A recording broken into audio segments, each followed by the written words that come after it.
Alright, so in this video I'm going to explain how to improve on your assessment performance. So you're going to do exercises leading up to the assessment.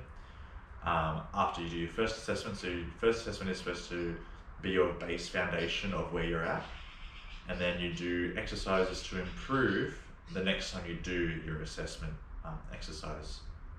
So first one is the beep test. To improve the beep test, it's going to incorporate interval training.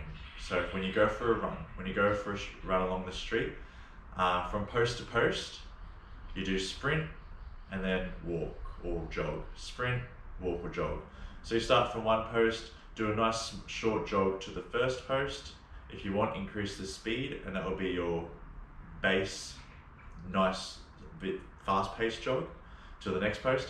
And then from that post to the next one, you do a sprint. And when you reach the next post, then you bring it back down to a fast-paced jog. Then you go sprint to the next post, and then to either a walk or your fast-paced jog. And you're continuously having breaks between your sprints. So sprint, jog, sprint, jog, sprint, jog, etc. Or from a tree to a tree that's about 20 meters to 30 meters apart, you jog once up and you jog back. And you can do a sprint up and a jog back, and you can do that a few times. So sprint up, jog back, sprint up, jog back. Or you can change it up a bit and go sprint up and back, and then jog up and back. And then you can do, sprint there and back, and then sprint again, and then walk the next time down. So 3 sprints, up, back, up, and then walk. So interval training like that, where you're having breaks between the sprints, with a little bit not as intense of a run or a walk, if that makes sense. For leg strength, if you do some weighted squats, so like a weighted ball, or a dumbbell if you have a dumbbell, or anything you can hold in front of you, and you're just doing squats, and you're going to do 15 of those, so 15 full reps where the glutes meet with the knees in space. And then after that, you drop the weight, and then you do 15 pulses. So come to the bottom of the squat and you just bop up and down for 15 reps. And then after those 15 pulses, then you're then going to hold for about 10, 20 or 30 seconds, up to you, and then come back up. And you do that about 3 times. So you do all of them 3 times. The 15 squats, 15 pulses, and then the hold, and then do that repeat 2 more times or 3 more times, up to you. Lunges, you can do it body weight or weighted. You just come down, one leg in front of the other, and you do 15 each leg, or if you're game enough, try and get 100 out altogether. So you're gonna walking lunges, one foot in front of the other, try and get 50 each leg, makes it 100 altogether. So feel free to pause whenever you need to rest or whatever. You just try and push out as many as you can, and then keep going until you get to 100. As well as squat jumps with split step jumps. So I'll get the step first.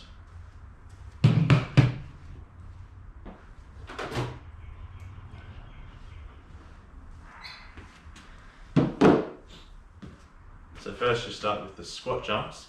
Just pretty much you squat and then jump. You can go as high as you can, or not too high. Obviously the more higher you go, the more you're working your muscles, which means your assessment will improve much more. After you do 10 squat jumps, you then come to the step and do split jumps. And you just jump up, switching the legs at the top. 20 altogether, so you can get 10 each leg. And that will improve your leg strength. To improve your arm strength, you can do push-ups on the bench or on the floor, and you do a full 10 reps. Straight after you push up 10 reps, you then do push-up pulses, so you come to the bottom. So first I'll show you a full push-up. So you're going to do 10 full. Then after those, you're going to come to the bottom and do little pulses. 10 of those. So you're not coming up all the way, only coming up a little bit of the way. After you do those 10 pulses, you're then going to hold down for about 10 seconds. And hold it, don't let the chest touch the floor or the bench. And then come back up. And that's one set, and you repeat 3 or 4 times, up to you. Plank on hands is going to be the next one. And you do, so say for example, you want to get to a 30-second hold as your goal. You want to do 20 seconds then, you hold, and then rest after 20 seconds. Rest for 20 seconds at the same time, and then come back, hold for 20 seconds, down for 20 seconds, hold again, and then down. So 3 to 5 sets of holding for 20 seconds down. If your aim is to get 40 seconds onto it, try and do 30 seconds each time. So 30-second hold, 30-second rest, 30-second hold, 30-second rest, 3 to 5 times. Also another one is holding your arms up for 30 seconds. Have your hands facing up or your fingers pointing towards the sky, and little pulses like this for 30 seconds, and then straight away 30 seconds with your fingers pointing down. After those 30 seconds, you then do front rotations with your fists, little circles, and then backwards for 30 seconds. So a whole 2 minutes your arms are up. If you need to come down any time during those 2 minutes, feel free, but try and bring it straight back up. So you're tired, you're exhausted, bring it down, shake it out, come back up straight away, okay? Just got to do a whole 2 minutes.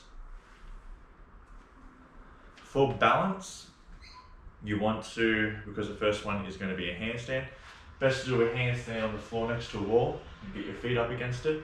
Try and take your feet away from the wall and just hold as long as you can. That's the best way to improve your handstand hold.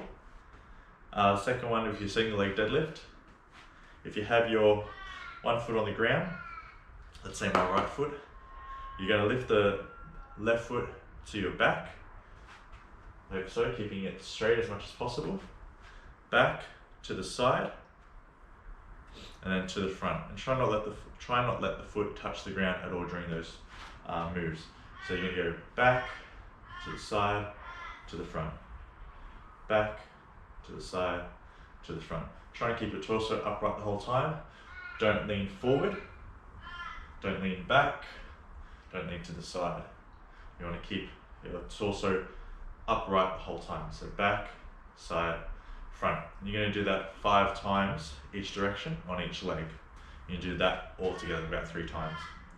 And with your balancing on one leg with your eyes closed, the best way to practice it is first try and find a comfortable place to put your foot, or even if you want to have it off your leg, trying to balance with your eyes open first up, and then eventually trying to close your eyes and feeling your body balance in space.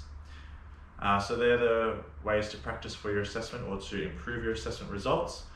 And I can't wait to see you on the first week of August and then the first week of September, just to see how you went with it all and see if you're improving your assessment. All right, have a good day.